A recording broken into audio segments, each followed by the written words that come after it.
mundo. 3 décadas de destierro y desunión, 30 años de duro exilio, extranjero domicilio. Qué pena de son que canta mi errante generación. Saludos amigos de Cuba y su historia, parte de la programación en español de la WLRN, Canal 17, Televisión Pública. Mi nombre es Alberto Müller. En el día de hoy, Cuba y su historia va a dedicarle el programa íntegro a un héroe. Y por supuesto, este va a ser un programa de homenaje póstumo a Joaquín Pérez Rodríguez. Ahí lo tienen en pantalla. Conocí a Joaquín cuando era muy joven, estudiamos juntos en el bachillerato en el Colegio de Belén, y después el programa recorrerá un poco la historia de este hombre, que yo digo que es un héroe de dos patrias, porque Joaquín fue un héroe en Cuba por toda su labor, y después fue un héroe en Venezuela, porque sus abuelos eran venezolanos, y cuando salió del exilio, él se hizo venezolano, se naturalizó a pesar de que era venezolano por los abuelos. Para acompañarme en este programa de un homenaje póstumo a un hombre de la talla y de la altura y de la sensatez de Joaquín Pérez, tengo un privilegio. Las dos hijas jimaguas, como dicen en Venezuela, morochas. Me refiero a Iraida y a Inma. Bienvenida a Cuba y su historia. Gracias, gracias. Yo le digo mi sobrina, porque bueno, son parte de la familia. Siempre que sí. Bueno, el programa se lo dedicamos a vuestro padre, como dije al principio, un héroe cubano, y por supuesto después un héroe venezolano. Los recuerdos de ustedes, de su padre como niña, la familia, en fin, una familia además, una familia ejemplar. Ellos son 7 hermanos, Sí. 4 varones y 3 hembras, ¿sí? Quinta y sexta. Y ellas son las morochas, las famosas morochas de Caracas. Hablen, empiezo por ustedes, la que quiera empezar, vamos a ver. Bueno, mi padre siempre fue un hombre muy familiar, siempre traía toda la tropa, como le decíamos nosotros, a donde fuéramos. Vivimos en Venezuela muchos años para luego pasearnos por Europa, porque él siempre le prometió a mi mamá llevarla a Europa y conocer el mundo, pero así también se llevó a todos los hijos y paseamos por Bélgica, estuvimos allá 1 año, luego en Boston 2 años, donde aprendimos el inglés. Mi papá siempre llegaba a la casa tenía su disciplina, porque con 7 hijos sin duda tenía que poner su disciplina y controlarnos a todos, pero siempre divertido, siempre presentándonos aventuras y viendo la vida con mucho entusiasmo y de verdad con mucha alegría. Emma, ¿tu recuerdo de tu padre? Siempre echando chistes, bailando, silbando, y de verdad que eso, todo el mundo que llegaba a la casa era inmediatamente bienvenido, se sentaban a comer y de verdad que eso, por lo menos a mí, fue un ejemplo muy bueno que incluso yo y mi esposo lo hemos seguido, de que albergamos a mucha gente recordando a mi papá y todo lo que él hacía, porque él siempre ayudaba a todo el que pudiera. Sí. Eso. Y no es fácil tener 2 nacionalidades. Joaquín tenía su cubanía y después se convirtió en venezolano. ¿Ustedes se sienten así también, cubanas y venezolanas? Sí, mucho, sí, mucho. sí. Sí. De alguna manera heredamos esa historia cubana, aunque nunca hemos pisado Cuba.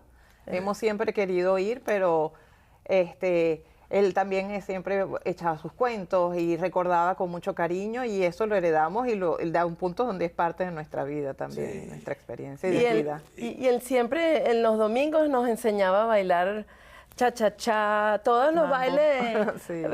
cubanos, nos sentábamos todos en ¿Y quién la... bailaba mejor, Joaquín o Iraida, la mamá de ustedes? Yo creo que mi papá, porque además iban y bailaban en Cuba, siempre iba que sí, hacían los quinceañeros y eso, y mi mamá trataba de seguirle el paso, pero además él dirigía todos los bailes también y coreografiaba. Hay algo que yo quería un poco traer al programa, ¿no? Porque Joaquín, yo lo conocí siendo joven, en bachillerato en el Colegio de Belén, y en fin, hicimos esas amistades intuitivas, ¿no? que hacen los muchachos. O sea, mi relación con Joaquín siempre fue muy buena. Nos veíamos jugando fútbol, jugando pelota, siempre estábamos planeando algo, porque además una característica de tu padre, siempre tenía un plan en la cabeza. Ay, sí. Sí. Cuando no era una, era otra. Sí, sí, sí. Muy inquieto y hasta el final, hasta sus últimos días, estuvo siempre inventando cosas y planificando y creando y eso también hasta los nietos pues lo han sentido, ¿no? O Sí. sea, han heredado esa energía que él tenía. ¿Y qué recuerdo ustedes tienen por referencia del Joaquín que ustedes no conocieron, el Joaquín de Cuba? Ese Joaquín activo, dinámico, su inteligencia fue siempre superior. Sí. ¿Qué recuerdo tienen ustedes por ellos de esa etapa, no? Es por referencia. Bueno, yo me acuerdo que mi tía, la hermana de él, Carmen, siempre decían que se iban a... Era el Tropicana, era... El casino. el casino, y bailaban y ganaban Español. los premios de baile, y que él se la pasaba todo el tiempo en fiesta y feliz y echando bromas. Sí. Era siempre muy... O sea, yo siempre me lo imaginé una persona muy feliz, inventando cosas y echando broma todo el tiempo. Lo contradictorio es que mi papá en la escuela no era el mejor estudiante. A él siempre... Igual que yo. Exacto, pero yo creo que era porque la escuela le quedaba corto. De alguna manera esa mente estaba muy activa y siempre estaba, entonces él todo el tiempo llegaba a la casa, era que lo regañaban o algo así, sobre todo en esa etapa muy temprana, ¿no? Obviamente después él se comienza a involucrar en todos esos movimientos donde está esa parte ideal y política y entonces... Creo que mi abuelo hubiese preferido que se quedara con la etapa esa infantil de tremendo, pero controlado, porque ya la tremendura se convirtió en una cosa más de lucha, pues, por la patria, ¿no? Claro, claro. Yo recuerdo a ese Joaquín primerizo, con 14, 15 años, lo recuerdo. Y después, bueno, tengo otros recuerdos también que estamos obligados a detenernos en Joaquín, ¿no? Y me refiero cuando vamos al Parque Central. No sé si ustedes tienen referencia de esa famosa protesta del Parque Central. Sí, sí, muchos recuerdos y él siempre lo recordó como un momento muy importante en Cuba, pero a mí me llama la atención es pensar en, ustedes eran muy jóvenes, ¿no? Y cómo para ustedes ese momento y cómo se impulsaron y se arriesgaron, porque fue un riesgo incluso... Sí, tú me hacías esa pregunta antes del programa. Sí. Y es una buena pregunta, porque efectivamente nosotros desde que terminamos el bachillerato, 18, 19 años, teníamos ya una formación política muy primeriza, pero conocíamos el mundo, conocíamos que estábamos en medio de una guerra fría, conocíamos el comunismo, veníamos de una formación muy católica y eso nos llevó, yo recuerdo perfectamente cuando triunfa la revolución, que nosotros inicialmente nos pareció que la revolución podía ser un evento positivo, sin embargo muy rápido nos dimos cuenta que la revolución entraba por un camino equivocado, empezando fusilando inocentes, fusilando en masa, y después viene a final del año 59 el famoso anuncio de que Fidel invitaba a Nastas Mikoyan a Cuba. Y ese fue nuestro primer acto político. Yo recuerdo que nos reunimos Joaquín, el Gordo Zapá, que también falleció recientemente, Luis Fernández Rocha, Tony García Creo y el que suscribe. Y me recuerdo que esa reunión parecía una reunión de estadistas y teníamos 18, 19 años. Sí. Sí. O sea, nosotros nos preguntamos en esa época, ¿por qué Fidel, en lugar de invitar a un Pepe Figueres o a un Rómulo Gallegos en Venezuela, el famoso escritor, invitar a Eisenhower, que fue un héroe de la Segunda Guerra Mundial, el triunfador de la Segunda Guerra Mundial, el presidente de los Estados Unidos, De Gaulle? O sea, figuras, Pepe Figueres, el presidente de Costa Rica. La pregunta nuestra era pregunta de estadistas adolescentes. Absolutamente. ¿Por qué Fidel no invita a algunos de estos demócratas del mundo? Invita a un asesino como Mikoyan, porque ustedes lo saben ya. O sea, Mikoyan fue el hombre que mandó los tanques soviéticos en el año 56 a Budapest a aplastar el levantamiento de un levantamiento del ejército libertario. Querían liberar a Hungría, que era comunista. Y eso provoca en nosotros lo que yo llamo la reunión de adolescentes estadistas, ¿no? Porque de estadistas no teníamos ni un pelo. Lo que teníamos era 19 años. Imagínate. Y Pero sin ya embargo tenía nos una dimos visión. cuenta que había una decisión equivocada por parte de Fidel Castro. Y eso nos lleva a organizar lo que se llama la protesta del Parque Central. Escogemos el Parque Central porque en el anuncio de Micoyán iba a poner la corona a las 11 de la mañana o a las 10:30 de la mañana. Y después tenían un acto en Bellas Artes, muy cerca del Parque Central.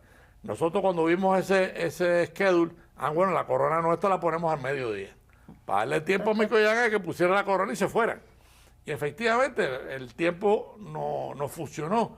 Cuando nosotros llegamos al Parque Central, yo creo que ahí tenemos fotos del Parque Central con Joaquín cuando estamos llegando ante la estatua de Micoyán. Cuando llegamos al Parque Central ponemos la corona, pero el policía que está custodiando la corona de Micoyán, que tenía una hoja y un martillo, la corona de nosotros llevaba una bandera cubana. Era la configuración de una bandera cubana. Cuando nos acercamos a la estatua de Martí, y eso lo vamos a ver en la foto cuando la encontremos, el policía se asusta y dispara. Dispara al aire.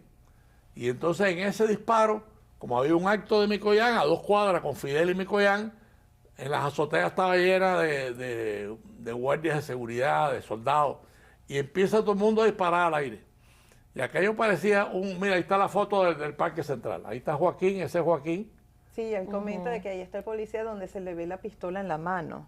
Que se le ve el revólver en la mano donde él levanta justo en antes de este levantarlo. momento. Hay otra foto que nosotros no la tenemos en esta que estamos exhibiendo, que es donde se ve al policía disparando al aire. Exacto. Y se Esa foto la desata. publicó después la revista Life Exacto. en la portada. Exacto. O sea, nosotros nos hacemos famosos cuando, como estadistas adolescentes, Sí. decidimos lo del Parque Central. Claro. Y eso era un riesgo, por ejemplo, mi papá cuenta que en ese momento se desata esa pelea, donde entonces comienzan y se lo van a llevar a él, supuestamente lo van a ahorcar. Y claro, ya había todo ese problema que habían tenido, incluso su mejor amigo Julián Inclán, que había muerto, por eso un hermano mío se llama Julián.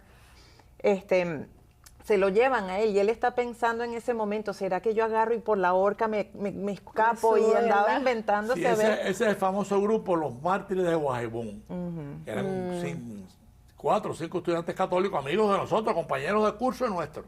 Sí. Es más, la última vez que vimos a Julián, Joaquín y yo coincidimos en un juego de balompié, en una de las instalaciones deportivas del colegio, y ahí me recuerdo que estaba Julián, y que a los pocos días se fue para alzarse en Pinal del Río y lo mataron. Así Wow. es. Lo torturaron y lo mataron. Fue Y una tan cosa. joven, sí. Pero bueno, el Parque Central pasa como un elemento importante en nuestro desarrollo Sin duda. político y de jóvenes de protesta, sí, jóvenes sí, sí, rebeldes, sí. vaya, Sí. sería la. Pero bueno, en esa época todavía ustedes no habían nacido. ¿No? Faltaba un poquito. En ese evento nos expulsan de la universidad y es donde Joaquín se va para Venezuela. Sí. O sea, ya tu padre en el año 62, yo creo que ya estaba en Venezuela, 63, ¿no? Ustedes deben Él pasa Antes. primero bueno, él vivió en Venezuela también un tiempo y eso, pero él pasa por Washington también, y luego va a Venezuela, sí, comienza, que es donde conoce a mi mamá, cuando va a la Universidad Central, y sigue la lucha ahí contra los comunistas también. Ahí se conocieron. Esta parte es muy interesante. ¿Cuándo se casa Joaquín con Iraida, la mamá de ustedes? En el 63. Sí, 63. Sí. El Parque Central fue en el 60. imagínate. Ok. O sea, 61 Girón y ya en el 63 está él en Venezuela. en Venezuela, Sí. sí. Ellos se casan y se van a Carigua, que es un lugar remoto en Venezuela, no es Caracas la capital, sino donde él cultiva caña. Y él tiene una hacienda donde sembraban caña. Y entonces mi mamá, que había vivido siempre en la ciudad, se va para allá sin luz eléctrica, sin nada. Incluso nosotros comienza ella a tener a los hijos, mi hermano mayor nace ahí. Y ahí el cuento de que le llegaba una leona a la pata de la cama de la casa donde ellos vivían. Era una vida muy salvaje y yo creo que eso, bueno, lo tenía mi papá muy entretenido. Pero Ahí se impuso el agricultor, que era tu padre. ahí se impuso el Exacto. agricultor, que era la otra vena que él tenía. Y entonces, pero incluso estando ahí, él comienza a organizar y se da cuenta que hay que hacer protestas en contra de, ¿sabes? Por reúne a los tractores y hacen una marcha que trancan las vías de tránsito porque no les estaban pagando los salarios que eran. Y entra en Y FEDEAGRO. desde Acarigua hasta la capital, horas y horas, la línea de tractores y camiones que él organizó, y gracias a eso entonces el gobierno se dio y les dio Ahí aumentos. está, aquí tenemos ya el Joaquín venezolano. Exacto. Sí, sí. Pero todavía con sus ganas de lucha, ¿no? Entonces él comienza a participar en FEDEAGRO y organizaciones políticas para entonces hacerse también de una lucha siempre en pro de la democracia, siempre en Sí. pro de la democracia y la libertad. Y así fue llegando hasta viceministro de Información y Turismo. No, pero antes de viceministro de Formación y Turismo, fue presidente de Senazúcar. Sí. Sí, exacto. Inclusive él iba a los consejos de ministros porque el ser presidente de Senazúcar le daba casi un nivel ministerial. Yo me recuerdo de esa etapa, yo no sé si ustedes habían nacido cuando eso. Nosotros, En ese sí. momento fue que nacimos Sí. nosotros, Porque cuando eso- él estaba ahí. ahí estamos hablando del año 77, 78. Claro, nosotros en el 74. Yo salgo de la prisión en el año 76 y llego a Miami, y en Miami me consigo un trabajo relacionado con una empresa que reparaba centrales azucareros. Ah. Y de ahí yo regreso a Venezuela y me encuentro con Joaquín en Venezuela ya en el año 81, 82. Ok. Y ustedes trabajaron y coincidieron en Venezuela por muchos años. Por 4 años. Yo viví 5 años en Caracas. Y visitaba mucho los centrales, porque la Claro. compañía nuestra, que era una compañía americana, ingeniero, era reparadora de centrales, de calderas, Ajá. de todos los instrumentos que usa un central azucarero. Ok. Y ahí, estando en Venezuela, es cuando Joaquín, yo no sé si ustedes conocen esto, me invita a ir a El Salvador. Bueno, y yo me acuerdo que así como trabajaron en cuestiones azucareras, también hubo episodios políticos donde tú acompañaste a mi papá Sí, en aventuras. Tú te refieres, en esa época estaba la guerrilla comunista de El Salvador acosando al presidente Napoleón Duarte. Y el presidente de Venezuela le asigna a Joaquín un viaje a El Salvador, por cierto, un viaje peligroso, para ayudar al presidente Duarte. Joaquín, me recuerdo una de esas tardes que me llama y me dice: oye, quiero que me acompañes a El Salvador. Por supuesto, yo a Joaquín no podía decirle que no. Porque éramos una relación de casi fraterna, de hermano. hermandad, Entonces, bueno, claro. le dije que sí. Y preparamos el viaje al Salvador, que lo hicimos en una avioneta privada. Y entonces, bueno, llevábamos, ahí está la foto. Como era un viaje peligroso, porque la ciudad estaba media tomada por las guerrillas, nosotros llevamos algunas armas. Entonces, ese es el viaje, ¿qué edad tendríamos ahí? Bueno, 25, 27 años, 30. No, yo tenía ya yo había salido de prisión. Yo tenía ahí 35 años. Y Joaquín tendría igual. Sí, sí. Entonces, ese viaje fue muy interesante, porque en ese viaje iba también Juan Ferrer Ordóñez, el negrito Juan Ferrer, capitán metralla, que estuvo alzado con nosotros también. Y Juan iba en ese viaje como seguridad. Pero interesante como anécdota de ese viaje, cuando llegamos a El Salvador, el avión privado, nosotros íbamos, bueno, el aviador estaba a 1 metro de nosotros, 2 metros, era un avión ejecutivo. Cuando aterrizamos en la pista, el aviador le dice al gobierno: ya estamos en pista. Y el gobierno responde, pero inmediatamente: si están en pista, vuelvan a levantar, porque ese no es el aeropuerto del gobierno, ese es el aeropuerto de la guerrilla. Imagínate tú. Y nosotros lo vimos todo. Entonces el aviador, que era muy diestro, inmediatamente siguió por la pista y al final levantó y nos fuimos del aeropuerto de la guerrilla. sí. Wow. Porque el aeropuerto gubernamental estaba del otro lado de la montaña. Sí. Entonces subimos y aterrizamos. Entonces así nos dijeron, este sí es el aeropuerto del Colegio. Fue un viaje interesante. Yo estuve en la reunión de Joaquín con el presidente Duarte, un hombre muy afable, un hombre además muy valiente, Sí. porque resistió hasta el final y venció a la guerrilla. Y si Napoleón Duarte vence a la guerrilla, y hay que decirlo como una anécdota histórica, fue por la ayuda de Venezuela, del presidente Luis Herrera Camping, a él. Y en esa ayuda, bueno, íbamos Joaquín Ahí y yo están los- como Ayudando. como elementos operativos, ¿no? Fue un viaje. Claro. Yo me siento muy orgulloso de que Joaquín me haya incorporado a ese viaje, porque nada, en la vida hay que hacer cosas, ¿no? Y esta es una cosa positiva. Tú me podrías volver a preguntar, pero ¿por qué se metieron en estos rollos? Bueno, no. Ya la vez que tú te inicias en la vida política, en la vida de luchar por la justicia, por la libertad, ya ese es un compromiso que no tiene fin. Hasta el Sí. final, sí. Así lo Fíjate que sentimos. Joaquín muere hace 2 meses, muere Joaquín, ¿no? Y Joaquín muere todavía ilusionado en, Sí, sí, en- sí, sí. en que Venezuela se libere y en que Cuba se libere. Sí, Y me pasa a mí lo mismo. Sí. claro. Y ya no tenemos 40 años, ya los años nos van golpeando de una u otra forma, pero la ilusión en la libertad no ha muerto. Sí, yo creo que eso es una generación que, por lo menos las nuestras, yo creo que no les podemos llegar porque tuvieron esa experiencia de vida, pero lo veo, por ejemplo, incluso en mis hijos, en los nietos de mi papá, en cómo ellos admiran y anhelan y seguirán de alguna manera ese legado también. Sí. Claro, claro.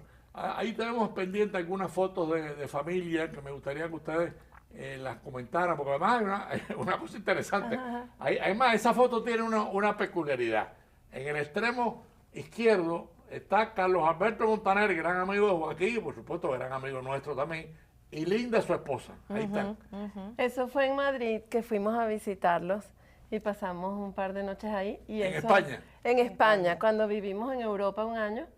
Y aquí fuimos al pueblo de Roa, que es de donde venían la familia, abuelo. mis abuelos, el abuelo de mi papá. Que Ya. fueron primero a Venezuela y luego entonces a Cuba. Cuba. Y ahí está tu padre agricultor, que es su Esa gran era- sueño. Esa fue su Exacto. finca de caña de azúcar, que la tuvo por mucho tiempo y aquí estamos todos Toda con su los descendencia. nietos. Estos son solo los hijos y nietos. Y no todos, Y no todavía todos. faltaban algunos, pero Sí. nosotros hacíamos reencuentros cuando ellos tenían aniversario de bodas, por ejemplo a los 50, a los Mira la foto más 55. linda, Exacto. Porque déjame decirte una cosa, tu madre sigue siendo muy bonita, a pesar de Ella que ya es una muy persona bien. Sí. ya mayor, ¿no? Y ellos eran unos enamorados eternos. Eterno, siempre. Él dice que apenas la vio en la central, en la capilla de universitaria, inmediatamente se enamoró y dijo, yo voy a casarme con esta mujer, y así fue. Sí. Yo conozco toda esa historia, ¿eh? Sí, sí, eso. No, y yo creo que ese amor es lo que le da a mi mamá ahorita la fuerza también de seguir. Ella, gracias a Sí. Dios, está Además, bastante Joaquín, bien. esta es una propiedad que ustedes deben conocer igual que yo. Yo hablaba con Joaquín por lo menos 2 o 3 veces a la semana, lo mismo que hacía con el gordo Salvar recién fallecido, éramos como hermanos. En todas las conversaciones de Joaquín, inclusive las más políticas, él siempre metía a Iraida. Sí, siempre. Sí, sí. Él siempre inventaba, mira Iraida lo que está diciendo Alberto de Venezuela, y entonces ahí entraba Iraida y se ella metía sí, en la sí. conversación. Ajá. Ese es un recuerdo muy grato que tengo yo de la relación de Joaquín con Iraida, ¿no? Entonces nos metíamos los dos con Iraida, y en fin, éramos como un grupo muy unido, Sí. todavía lo somos. ¿no? Sí, sí, sí. Sí. Mi papá siempre fue como el que daba la cara y ponía y eso, y mi mamá era la que luego, tú sabes, era la que lo dirigía, porque ella chiquitica así como es, tiene su carácter. y Ahora viene una foto muy bonita, esa foto creo que es en casa de Miramar, en la casa de ustedes, en la casa de Iraida y de Joaquín, que yo voy a visitarlo con el gordo Zambá. Una foto ya Ay, Joaquín sí. enfermo, Sí. con el cáncer bastante avanzado, y esa foto es en el cuarto de Joaquín, en la casa de Miramar. Sí. A mí me encanta porque tienen las 3 manos juntas ahí, Sí. de verdad que es una unión y una relación muy bonita que le dio a él mucha fuerza Sí. y lo mantuvo. Eran y, como y ese hermanos. día él no se sentía bien. Ah, Sí, pero eso, Mi papá siempre tomó incluso la muerte, yo sé que en algún programa aquí él incluso habló de la muerte, que a nosotros nos dio mucha tranquilidad escucharlo, porque él hablaba de cómo todas esas aventuras en Cuba, donde estuvo siempre arriesgando la vida, Sí. ya confrontó la muerte, tantas oportunidades que, como en El Salvador, por ejemplo, que eso le daba la fuerza a entender que esto era un paso, ¿no? Y Sí, que tu padre estaba muy preparado para morir. Sí, muy preparado. Y eso de alguna manera. Bueno, nos quedan 3 minutos de programa. Iraida tiene experiencia de televisión porque es productora de televisión, técnica, y Emma no. ¿No? Pero en esos 3 minutos vamos a dividirlo. Háblennos un poco de tu padre, un poco más de tu padre, Sí. porque yo insisto, estamos ante un héroe. Joaquín Pérez Rodríguez es un héroe de 2 patrias. Sí. Y bueno, y es el héroe de nosotros, obviamente siendo nuestro padre, fue un ejemplar padre para nosotros. Gracias a Dios tuvimos la oportunidad, a pesar de una enfermedad muy, muy dura, pudimos despedirnos y decirles todas las cosas que sentíamos. Y es muy difícil resumirlo, pero mi papá, sobre todo, una cosa que yo cargaré siempre es su ánimo y su espíritu, su manera de ver las cosas con humor. Lo llevó hasta el último día. Sí. Hasta el último día, cuando en sus condiciones más así terribles que yo lo ayudaba, él echaba broma con las enfermeras, con lo que sea, y entonces me decía, Iraida, cuando te estés muriendo, gózatelo. Y eso yo siempre me lo llevaré, porque creo que de eso se trata, de disfrutar la vida hasta el último momento. Emma, tu último minuto. No es que sea tu último minuto de vida, sino en este programa Si de no, homenaje. gózatelo. No, yo estaba hablando con mis hijos porque nosotros vivimos en Canadá y no lo compartíamos tanto como de pronto Iraida que viven cerca. Entonces, pero mi hija me decía, wow, él hacía el esfuerzo por llamarlos a ellos y hablar con ellos y mandarle textos, mandarles videos de cosas y él conocía a cada uno de los nietos y qué es lo que le gustaba a cada uno de los nietos. Y eso era algo para mí impresionante porque éramos tantos y él a todos les dedicaba un momentico, su momento de atención, y eso fue algo que yo dije, voy a tratar de llevarlo también como un ejemplo, pues Claro. que todo el mundo se sienta querido por una persona constantemente. Y Bueno, amigos de Cuba y su historia, lamentablemente el tiempo de la televisión, Iraida tiene experiencia en esto, corre más rápido que nosotros, llegamos al final. Eso no quiere decir que no podamos seguir hablando de Joaquín Pérez en otros programas, porque nos queda mucho por hablar de su Sí. padre como héroe de 2 patrias, Sí. de Cuba primero y después de Venezuela. Lamentablemente tengo que agradecerles la presencia de ustedes en Cuba y su Gracias por historia, traer. Gracias. porque esto que hemos hecho hoy es historia pura, Amén. es historia verdadera, es la historia de un héroe. Gracias por estar con nosotros y nos vemos el próximo domingo a las 4:30 de la tarde.